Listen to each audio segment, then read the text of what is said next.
Number एक, जिस कार्य को उसने लिया है वो प्राण देने के योग्य समझता है।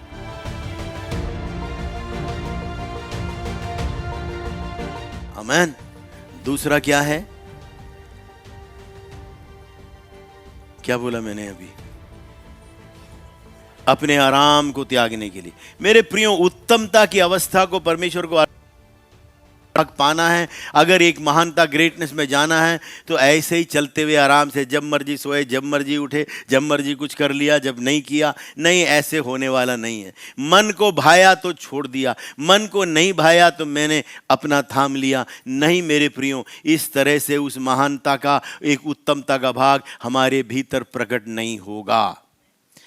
उसे अपना क्या करना पड़ेगा? आराम को त्यागना पड़ेगा। वो अपने स्वतंत्रता को छोड़ते हैं दूसरों को स्वतंत्र करने के लिए। वो अपने धन का, अपने सब कुछ का सैक्रिफाइस करके, उसे नहीं पता जब वो जा रहा है सीमा में कि मैं जीवित वापस आऊंगा कि नहीं आऊंगा। उसने अपने आराम को छोड़ दिया। कभी रात को 2:30 बजे सीटी बज जाएगी, कभी रात भर जागना पड़ता है। उस आराम के चाहने वाले उस सेनानी की उस कार्य को नहीं कर सकते हैं, याद रखना मेरे प्रियो। इसलिए पौलुस कहता है 2 तीमुथियुस 2 अध्याय 3 पद में कि एक अच्छे योद्धा की तरह, एक मसीह के योद्धा के समान तू मेरे साथ क्या कर? दुख उठा। मुझे बताइए, गलत काम करना ज्यादा कठिन है या सही काम करना कठिन है? सही काम करने के लिए जोर पड़ता है। मैं और आप सही कार्य करने के लिए चुने हुए हैं। उस सिपाही की तरह दुख उठाते हुए हम सही कार्य करेंगे। हम अपने से बढ़कर दूसरों को हम पहला स्थान देंगे। मुझे बताइए, निस्वार्थ जीवन ज्यादा कठिन है या स्वार्थी? आसान क्या है? स्वार्थ जीवन। मुझे ज्यादा सोचने की जरूरत ही नहीं है। लेकिन हाँ, अगर निस्वार्थ जीवन बिताना है, बहुत कठिन है मेरे प्रियो। तो एक योद्धा के समान मुझको और आपको एक निर्णय करना है, ये आराम के विषय, इसको त्यागना। उसमें आराम नहीं है। अगर निस्वार्थ जीवन बिताना है तो आराम है नहीं। क्या मैं और आप अपना उत्तम भाग प्रभु को देने के लिए तैयार हैं? अगर ऐसा है तो हम जीवन में आशीषित होने वाले हैं, सफल होने वाले हैं। ठीक है। पौलुस कहता है मुझे यीशु के समान होना है। मेरे प्रिय, एक छोटी सी कहानी मैं जल्दी से आपको बताता हूं। एक झुंड, कुछ लोग, वो काफी समय से पढ़ रहे थे कि कौन ऐसा लोग है, कौन से ऐसे झुंड है, कौन से ऐसा तबका है जिन्होंने प्रभु का वचन नहीं सुना। वो कहने लगे, प्रभु सबसे कठिन प्रदेश में हमको भेज। वो खोजने लगे, पढ़ने लगे, सीखने लगे। उन्होंने सब कुछ वो काम कर लिया। उन्होंने आखिर ये 5 लोग उठ खड़े हुए। उन्होंने अपने जितना पैसे कमाए थे जीवन में वो सब उठा लिया। उन्होंने एक हवाई जहाज को किराए पे लिया। उन्होंने एक ऐसे तबके को चुना जो अमेज़न के जंगलों में रहते थे। वो बहुत ही हिंसक थे, जैसे आदमखोर होते हैं। वहां पर कोई प्रवेश नहीं कर, वो मार देते थे। वहां पर कोई जाकर, और भाषा बिल्कुल अलग। इन लोगों ने भाषा सीखी वहां की, बहुत कठिन। अपने आप को ट्रेन किया, तैयार किया। वो पता है ये लोग बहुत हिंसक हैं। 6 महीने पहले उन्होंने क्या शुरू किया? हवाई जहाज में ऊपर जाते, जो कुछ वो अपने भाषा में लिख सकते थे उनकी भाषा में लिखा, पर्ची गिरे, वहाँ से उन लोगों के लिए बहुत से गिफ्ट गिराए, जो बच्चों को अच्छा लगे, खिलौना, जो बड़ों के लिए जो अच्छा चाहिए। 6 महीने तक लगातार उन्होंने अपनी सारी तनख्वाहें जोड़ ली, सब कुछ कर लिया। परिवार वाले थे, पत्नी बच्चे थे। तो उन्होंने सोचा 6 महीने तक हम गिफ्ट भेज रहे हैं, पर्चियां भेज रहे हैं, हो सकता है अब इनका मन थोड़ा ठीक हो जाए, हम जाएंगे, हमें मारेंगे नहीं। उन्होंने अपने हवाई जहाज को समुद्र के तट पर, जो छोटा सेसना जो होता है जिसमें 4-5 लोग बैठ सकते हैं, बस जैसे आपने देखा होगा सफदरजंग एयरपोर्ट के ऊपर सीखने वाले जो उड़ाते हैं, और वो गए बड़े खुशी से कि अब हमारा स्वागत होगा। लेकिन ऐसे नहीं हुआ। वो निकल कर आए, 5 को मार दिया। और जब खबर वापस उनके अपने प्रदेश में पहुंचा, लोगों ने कहा क्या बेकार वेस्ट कर दिया, कितना बेकार। वहां गए भी तुम लोग, तुम कहते रहे कि प्रभु ने हमारी प्रार्थना सुना, परमेश्वर हमें दिशा दे रहा है। 5 के 5 मर गए। सारा पैसा वेस्ट हो गया, ये सब कुछ व्यर्थ हो गया, न किसी को सुसमाचार बचा सके न कुछ। ये कौन सा काम है? उनके अपने कलीसिया के लोग और लोग बहुत सी उनकी बुराई करने लगे। लेकिन एक बात, जिम नाम का जो सबसे प्रमुख जो व्यक्ति था, जो उनका लीडर था, जब इन लोगों ने आकर उन लोगों ने, जो जंगल के लोग थे, वो उसके पेट में भाला मार रहे थे, उस वक्त उस दर्द को सहते हुए उसने चेहरे पर मुस्कान लाकर उसने कहा, मैं तुझे क्षमा करता हूं। और वो सुना, उनकी भाषा में उसने बोला, वो सह नहीं सका, एकदम उसके हृदय में धक्का लगा है। मरते मरते भाला इसके अंदर घुस रहा है और ये कहता है कि मैं तुझे क्षमा करता हूं। उसने कहा, मैं क्षमा कर रहा हूं। वो उसके हृदय में चुभ गया और उसके जीवन के अंदर वो कठोरता जो है पिघलने लगा। कहानी यहां समाप्त नहीं होती।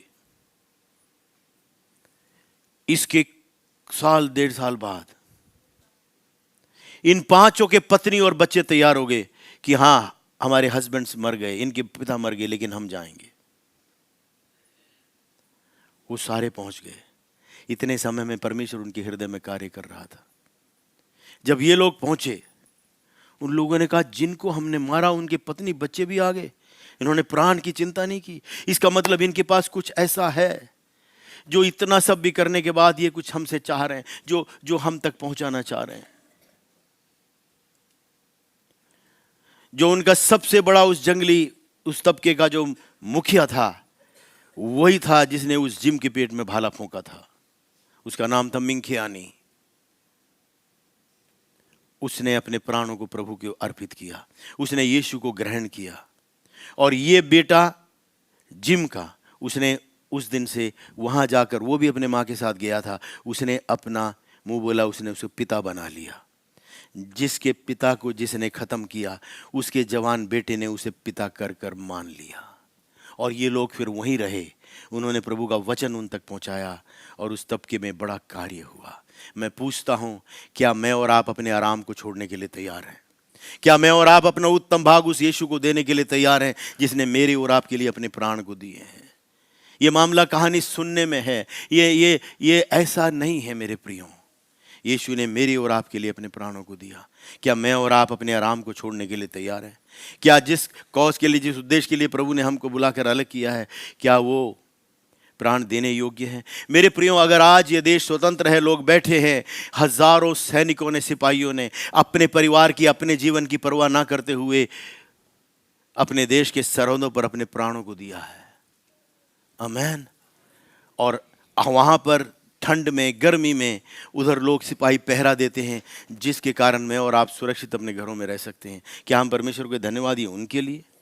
क्या हम परमेश्वर के धन्यवादी हैं उनके लिए जिन्होंने हम तक सुसमाचार पहुंचाया? मेरे प्रियो, अगर ऐसा है तो हमें परमेश्वर का धन्यवाद होना चाहिए, हम तक वचन पहुंचाने वाले और जिन्होंने हमारी स्वतंत्रता के लिए कार्य किया है। हमें उनके लिए, उनके परिवारों के लिए, हमें अपने देश के लिए, उसकी उन्नति के लिए, उसकी तरक्की के लिए हमें प्रार्थना करने की आवश्यकता है। तीसरा विषय, एक सिपाही को जो करना है, वो जानते हो क्या है? वो है उसके ध्यान को उसके प्राथमिक उद्देश्य से हटाने वाले, ध्यान बटाने वाले हर एक विषय को उसे एलिमिनेट करना है, उसे खत्म करना है। 2 तीमुथियुस 2 अध्याय उसके 4 पद में जब हम देखते हैं, उसमें ऐसा लिखा हुआ है, जब कोई योद्धा लड़ाई पर जाता है, वो तो इसलिए कि अपने उसके एकमात्र उसका लक्ष्य हो गया। क्या हो गया? लक्ष्य। बिना लक्ष्य और गोल के हम जीवन में उन्नति नहीं प्राप्त कर सकते। और क्या लिखा है? अपने आप को संसार के कामों में नहीं फंसाता है। अगर आपके जीवन में एक लक्ष्य है, उस लक्ष्य का, उस उद्देश्य को बढ़ावा जो विषय नहीं देते हैं, उसमें वो सेनानी नहीं अपने आप को उलझाएगा। क्या मैं और आप प्रभु के संतान हैं? क्या हम विश्वासी हैं? तो क्या संसार के चाल में सब कुछ हमारे लिए ठीक है? नहीं। क्या वो भाषा जो संसार की है, क्या वो मेरी और आपकी भाषा उद्धार पाने के बाद प्रभु के यहाँ इस मंदिर में होते हुए चलेगा? क्या मेरे और आपका व्यवहार जैसे संसार का है? उस नीति पर, उस नियम पे मैं और आप चल सकते हैं? नहीं, हमारे रास्ते अलग हैं। कौन से रास्ते अलग हैं? सोच के, बोल के, दूसरों को हल्का जानना, माता पिता का अनादर करना, अपने ही भाई को गिराना, घर मन के अंदर गलत उद्देश्यों को लगकर लालच और ग्रीड के अंदर कार्य करना, हड़पना किसी तरह से नहीं। ये सब संसार का हो सकता है, हमारा नहीं है। हम दे देने के लिए तैयार हैं, हम सहने के लिए तैयार हैं। आप समझ पा रहे हैं? हम जाने देने के लिए तैयार हैं। पौलुस कहता है, एक अच्छे योद्धा के समान मेरे साथ क्या कर, दुख उठा। मेरे प्रियो, एक अच्छा योद्धा जो मसीह का है, वो सांसारिकता के सिविल मैटर्स में अपने आप को उलझाता नहीं है। जो उसके लक्ष्य की ओर उसको जाने से रोकने वाले उन विषयों को वो काट कर अपने जीवन से दूर करता है और वो सिंगल हार्ट होकर, एक चित मन होकर अपने लक्ष्य की ओर चलता है। मेरे और आपका जो लक्ष्य है उसे सामने रखना है। मेरे और आपके बच्चे जो हैं वो आपकी तरफ, मेरी तरफ देख रहे हैं कि एक उत्तम पिता के क्वालिटीज़ को पाने के लिए वो एक माँ उत्तम कैसे हो सकती है, एक पति और एक पत्नी सबसे उत्तम कैसे हो सकते हैं ईश्वरीय, वो मेरी और आपके अंदर खोज रहे हैं। प्राइवेट में और पब्लिक में हमारा जीवन एक जैसा होने पाए। एक अच्छे योद्धा की तरह मुझको और आपको क्या करना है? घर से बाहर निकलकर कोई और, इतवार को हम बहुत अच्छे हैं, सोमवार से लेकर शनिवार तक किसी को पता ही नहीं क्या हो रहा है। ना ना ना, हम जहां यहां पर उत्तम है उससे बढ़कर प्रभु का अनुग्रह मान कर बाहर लोग आकर कहना चाहिए कि मैं इनके जैसे होना चाहता हूं। मेरे प्रियो, आप दो आंखों से संसार को देखते हैं, लेकिन हजारों आंखें आपकी ओर हैं। आपको पता भी नहीं चलता कितने बारीकी से आपके बच्चे और लोग जहां आप काम करते हैं, जिनके साथ आपका उठना बैठना है, वो कितने नज़दीक से आपको ऑब्जर्व कर रहे हैं, वो आपको देख रहे हैं, वो आपको जानने की कोशिश कर रहे हैं। और आपके भीतर जो अच्छाइयाँ हैं वो देखकर वो आपकी ओर खींचे चले आएंगे। कितने हैं जो चाहते हैं ऐसा ही होने पाए?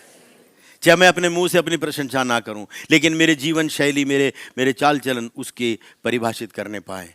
मेरे प्रियो, अगर ऐसा है तो पौलुस की विषय को याद रखें। वो कहता है कि मेरे साथ दुख उठाने के लिए तैयार हो जा। क्या मैं और आप अपने टीवी का और सोशल मीडिया का, फोन का 1 घंटा प्रार्थना और वचन पढ़ने के लिए न प्रभु को दे सकते? मैं ज़्यादा नहीं बोल रहा हूँ। क्या उस 1 घंटे को समर्पित कर, 1 घंटे को कम कर हम प्रभु को अर्पित कर सकते हैं? ज़्यादा नहीं, 1 घंटा। क्या संभव है? अगर आप जितने आसानी से कहे हैं तो आप आज से घर जाकर वो काम कीजिए। जैसे फ़ोन उठाते हैं, जैसे वो टीवी सामने आता है, 1 घंटा उसमें से कम कर दीजिए। आप देखोगे कि क्या होगा। एक बड़ा ही ज़बरदस्त कार्य आपके भीतर होना शुरू हो जाएगा। मेरे प्रियो, कितना समय है जो हम इस संसार के अंदर तात्कालिक विषयों में लगा देते हैं, जो अनंत काल का फल हमें नहीं देता। वहां पर मेरी और आपका समय लगाकर फायदा क्या है?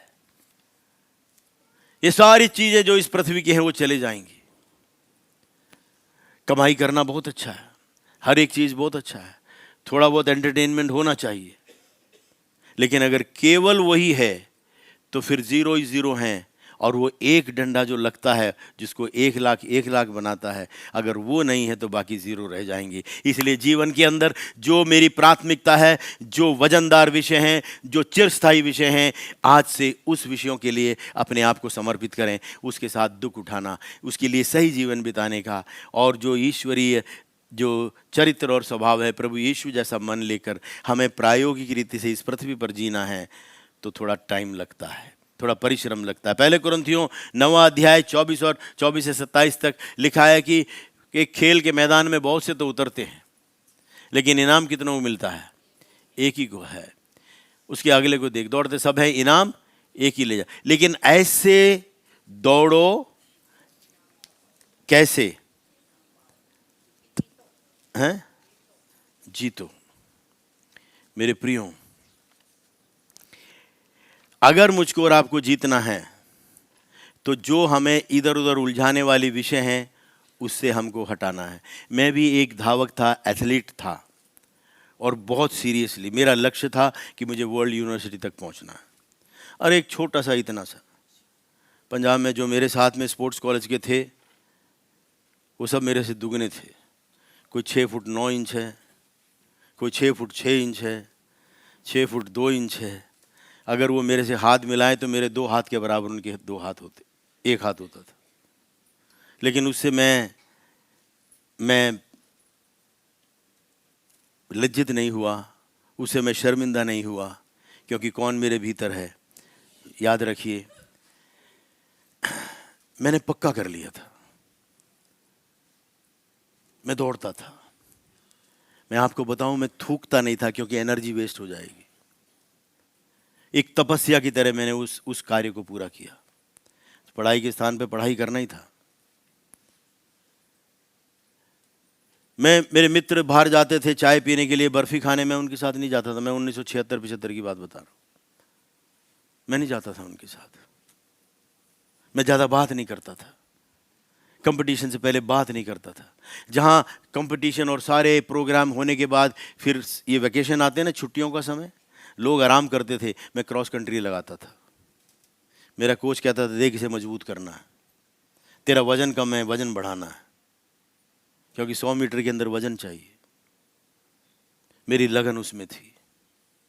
लेकिन एक बात, अगर उत्तमता का भाग चाहिए तो निष्ठा चाहिए।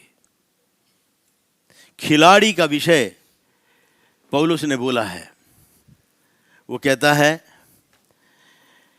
उसके 5वें पद में लिखा है, 2 तीमुथियुस 2 अध्याय के 5वें में, फिर अखाड़े में लड़ने वाला यदि विधि के अनुसार ना लड़े तो मुकुट नहीं पाता।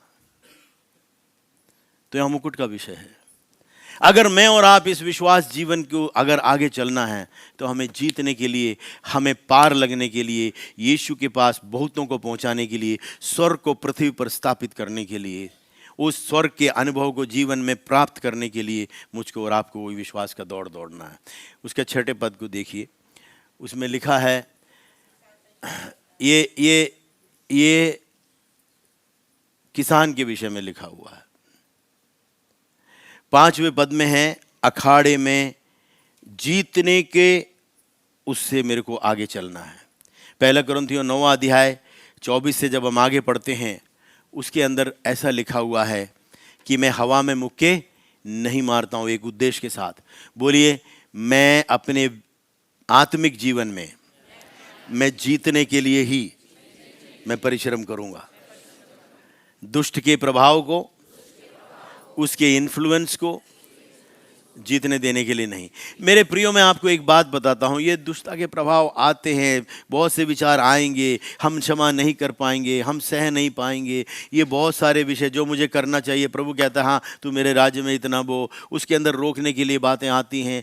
इधर सुनिए, कुछ भी क्यों ना हो, ये आएंगे, लेकिन उसको अपने ऊपर प्रभावित और जकड़न बनाने की अवस्था नहीं देना है। समझ रहे हैं मेरी बात? उसको अपने ऊपर हावी नहीं होना चाहिए, क्योंकि मैं अपना ये डोमेन, ये मिल्कियत उस विचार के देने वाले व्यक्ति को नहीं दूंगा। मैं अपना प्रभु का हूं, याद रखें।